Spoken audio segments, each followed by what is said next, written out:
Our sign language interpreter is none other than Catherine Simaloi. Lots lined up for you, including this.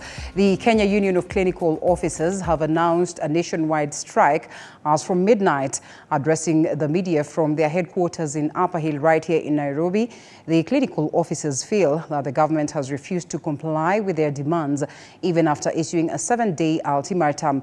KUCO chairperson Peterson Washira also criticized the Council of Governors for failing to heed to their grievances and their demands. This comes as the doctors' strike enters day 18. We are also as frustrated as that patient will be listening to us as we say that we are going on strike from midnight tonight. And the reason as to why we got here is because of the inaction of the Ministry of Health and the Council of Governors.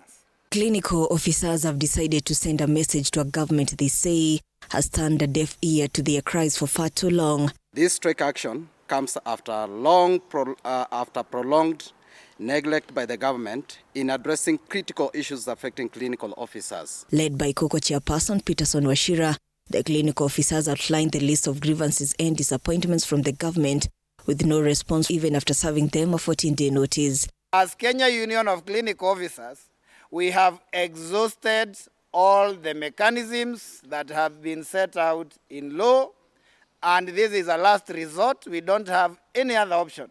The collective bargaining agreement of the year 2017 between the doctors and the national government remains a bone of contention between the two entities. The negotiation for the collective bargaining agreement have been ongoing since 2017 without any meaningful progress.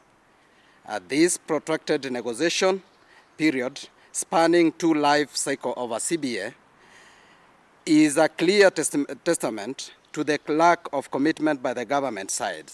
KUCO also wants the immediate recruitment of 20,000 clinical officers, the Ministry of Health's adherence to 2020 approved internship staff establishment guidelines, as well as the approval of career progression guidelines for clinical officers.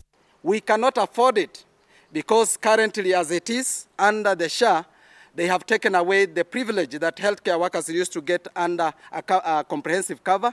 However, the union has also promised to offer services to patients with critical conditions, revealing that Kenyatta National Hospital and Moi Teaching and Referral Hospital will be open for such services. So for now, because of those who are critical, we are not going to affect Kenyatta and MTRH. But then if the negligence is going to continue, we will have to ask the patients to look for alternatives. The national doctors' strike registers its 18th day, leaving 4,172 level 2 hospitals, 217 level 3 hospitals, 3,376 level 4 hospitals, and 14 level 5 facilities with no doctors attending to patients countrywide. All right, the government